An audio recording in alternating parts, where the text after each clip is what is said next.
All right, hello everyone.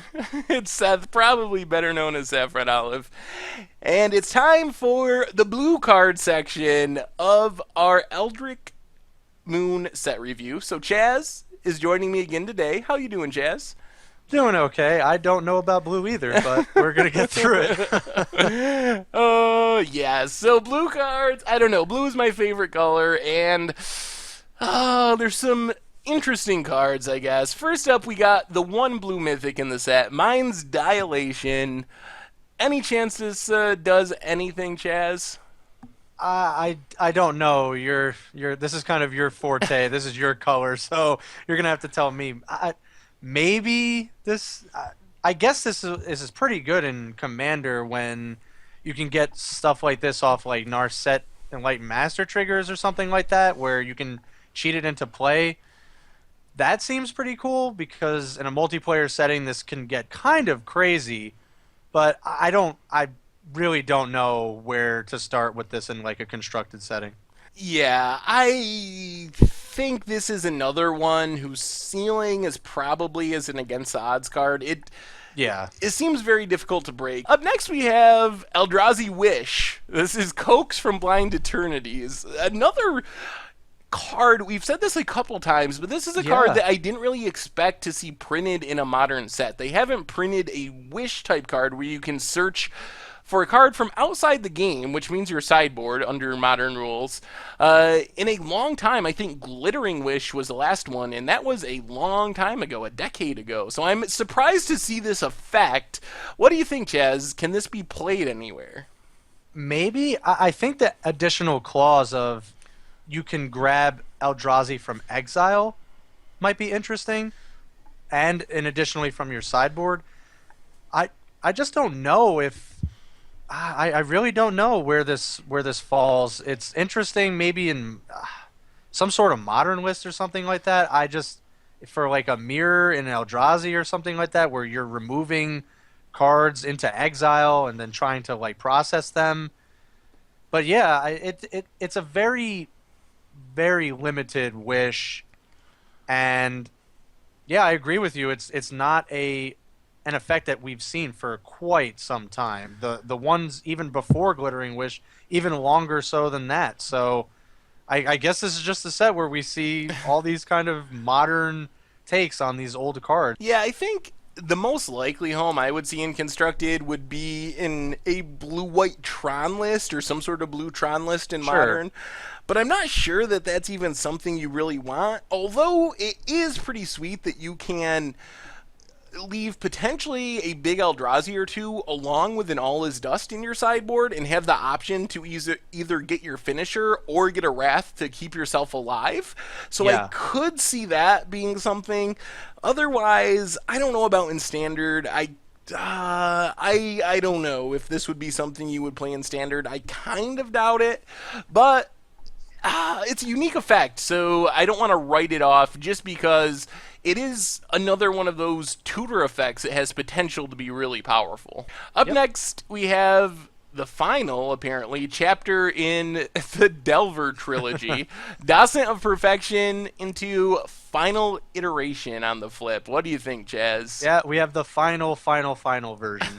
I don't know how many more versions we're going to have, but this seems like the last one, and it's really cool actually. I don't know if it's playable, but it can kind of get out of control really quickly, adding so many different adding so many bodies into play. It's a fairly on curve body for 5 mana. It's a 5/4 flying, which is kind of huge. And then you get all these different you get it's spread out a bunch of whole different like tokens, and then once it flips, like they're all kind of huge. It's pretty cool, if anything else.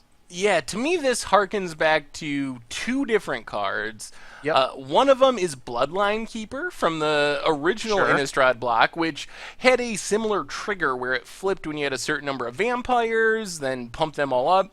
The other one it reminds me of is Talran the Sky Summoner, where you get a creature, a 2/2 Sure. flyer, whenever you cast an instant or sorcery. This one, you only get a 1/1 on the ground, but then when you flip it around, they turn into 3/2 flyers. So if you can cast 3 instant or sorceries, which isn't that hard in a Talran list if you're trying to build around casting those spells. So I think that this card might not really be standard playable, but I know Talrand is a really popular card in Commander, and I know like Wizard Tribal is also a thing in Commander, so I think this will see playing Commander and be a really popular casual card.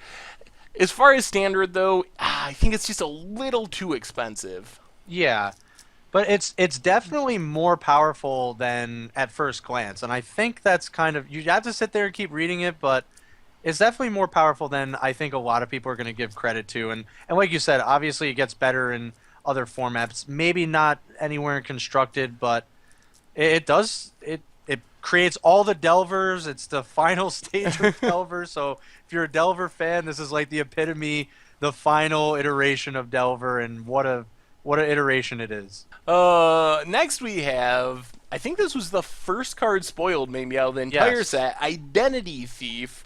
So a unique new take on a clone. What do you think, Jazz? Well, it's definitely a unique new take on Clone. I don't know how many times we can make Clone interesting at this point, but this is certainly a pretty cool one. I don't think this has merit in constructed. Yeah, the thing about this card is it is missing out on a lot of the things that you see in competitive clones, and most Yeah. importantly is because it triggers when it attacks, you don't get the enter the battlefield trigger of what you're copying, which a lot of times, like Phantasmal Image, when it was playable, that was because you would get an enter the battlefield trigger copying Sun Right. Titan, for example. You don't really have the option of that with Identity Thief. So I agree with you. I think this is more a cool like build around me card for Commander. Cards, though, that standard decks might want, we are running into a string of them, I believe. First I up, think so too. Imprisoned in the Moon, the new blue Song of the Dryads. Yeah, this is. This keeps coming up in all of these videos. Just another one of these cards that I didn't quite think would make it into standard or in a modern playable card. This seems like one of those cards that they ship in a Commander product because it's like a really powerful and potent ability.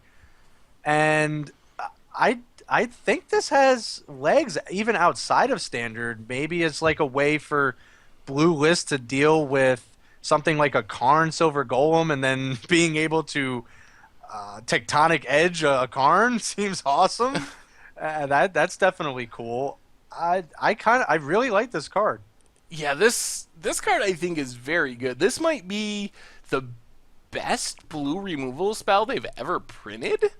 I think it might, yeah. I mean, it's at least in the argument. So you can hit a creature or a planeswalker, which is huge.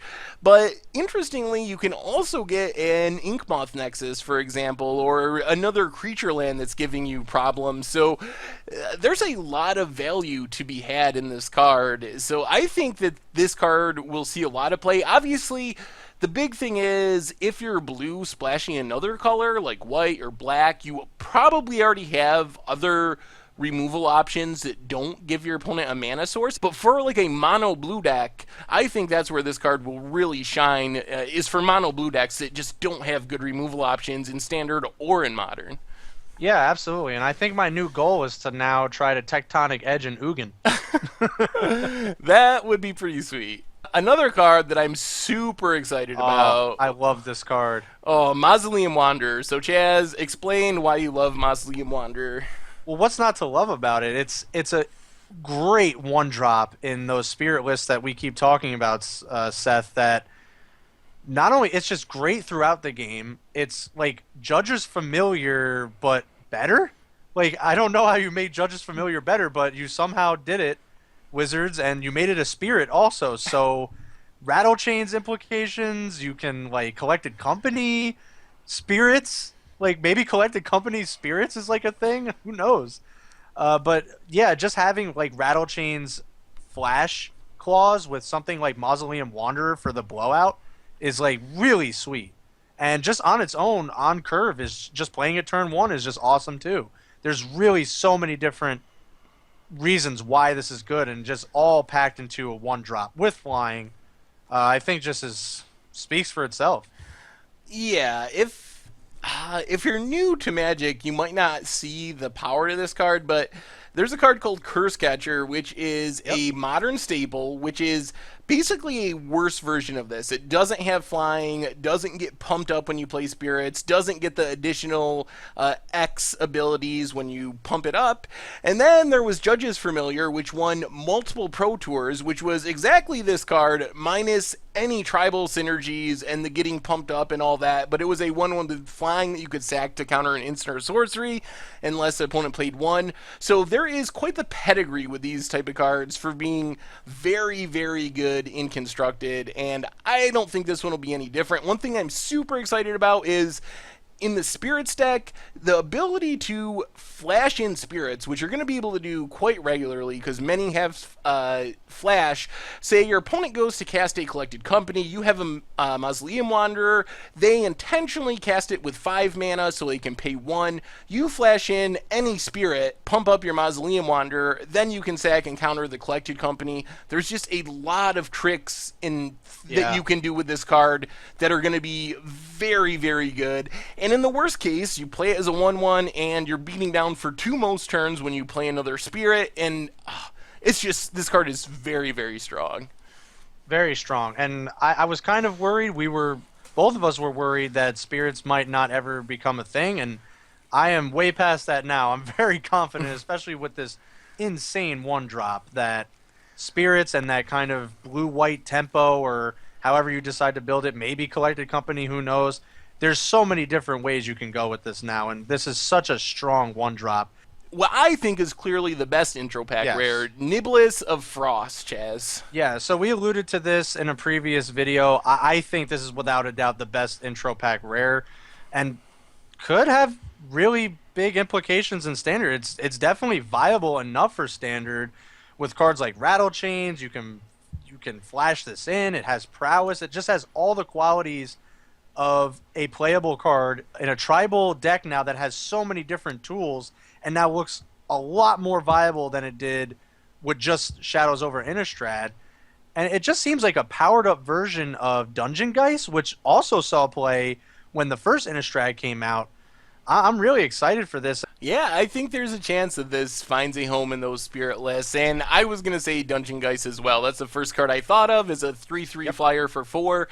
But in some ways, you're right, it is even better because Prowess is an upgrade. It makes it more aggressive, and you can move around the tap-down ability, which that was the problem with Dungeon Geist, is you tap down a creature, which is very good, but then that's the only creature that's going to be tapped down. With this one, you can tap down whatever's most problematic at the moment anytime you cast an instant or sorcery, and then the next turn maybe your opponent plays an Avacyn and you are like, man, I really want to tap that down so I can attack. You just play another instant sorcery and tap down the Avacyn. So Yeah. I don't know if this is quite on par with the other spirits I've been raving about, but I think it's, especially for an intro pack rare, I think it's got a shot to be playable and constructed, and it's fairly solid. Yeah, absolutely. It's definitely another tool for these spirit decks to utilize. Next, we have Summary Dismissal, the card that counters Emrakul and its ability. Yeah. It counters Emrakul and some abilities. So this is a new take on Stifle, another card of a new take on an old and really good card that hasn't really... We haven't seen this too much. We got the Overwhelming Denial, I think it is, in Oath of the Gatewatch that kind of does something similar. I don't know if we really got like a Storm Hoser in a while, but this does hose Storm. It deals with abilities. It counters Emrakul very cleanly. I think it has merit, and I think it's going to be a niche card that we will likely see in the new standard if you're playing blue. Yeah, I think this card has applications, stopping all the different Eldrazi, hosing Planeswalker ultimates, and so forth. Yep. But My guess would be it's the type of thing you leave in the sideboard and bring in for those specific matchups. At Sure. 4 mana, it's a little bit much, I think, to run in your main deck most of the time, especially when for 4 mana, if you're playing like the Spirits deck or something, we still have access to Ojutai's Command and so forth. So I think it's something that you use to hose specific things, but when it's hosing an Emrakul, it's going to be very good. It does something no other card in the game can do. So it's a nice safety valve to make sure Eldrazi don't run too rampant against blue decks and controlling decks. Yeah, absolutely. It's a great niche card, and like you said, I think it would be great coming out of the sideboard. And our last blue card, oh man, this is, I love this card as well. This is Wharf Infiltrator, kind of the new version of Looter El Core almost. So, Chaz, what's your take on Wharf Infiltrator? I think I'm with you here. It's pretty powerful. I really actually like it. I don't know where it fits in right away, but it does good things. It's looting you cards, those cards that maybe you don't need right away or can't cast, turn into 3/2s, and then you can use those cards in your graveyard later. It's a great way to fill up your graveyard and have the opportunity to make 3/2s at the same time. So I think this is pretty good. I really like this a lot. Yeah, I think it's very good as well. I'm a big sucker for Looter Elcor. It's one of my favorite cards, and while this isn't quite as good as far as a looter, because Looter Elcor had Shadow, which meant it was normally just completely unblockable, Skulk is still pretty relevant in a lot of matchups, and in a decent amount of situations, it'll make it so it's unblockable and you can get that loot effect in. The other thing I like about it is the discard a creature and make a 2/2 or make a 3/2 by paying 2, that triggers on any discard, not just the looting. So it's also kind of just a 2 mana creature that can sit on the battlefield, and if you're discarding whatever random zombies you have or discarding whatever to your other discard outlets, you can get additional value, and a 3/2 for only 2 mana is a fairly good deal. So I don't know. I think this card definitely has some potential. Anyway, Chaz, that's been our blue cards. So what do you think? What are you picking for your favorite? Ah, this one's tough, but nah, it's definitely easy. Mausoleum Wanderer for the win. I just don't see any other blue card being nearly as good as this, and I can't choose any other card. I think Mausoleum Wanderer, I think you picked the best card for Constructed, so I definitely Sure. agree with that. I'm going to go with Wharf Infiltrator just because I really love Looter Elcor. So, and it reminds me enough of that that I'm going to pick it. It very well could be a complete bust in Constructed, but since I'm picking my favorite and not the most powerful card in the set, I'm going to go with that one just because I really like it. Sure, it's a great choice. I really love that card too. Blue, I don't know, but I don't know about this color in this set, but it does have quite a few gems. It has a couple really good gems. So that's been our blue review for Eldritch Moon. Make sure to tune in tomorrow when Chaz and I will break down the white cards, the final color, actually, of our set review, and then we'll wrap up the following day with the colorless cards. So, Chaz, thanks for hanging out once again, and I will talk to you tomorrow. Awesome, sounds good. Thank you. We got through blue. I don't know how we did it, but thanks everyone for joining us.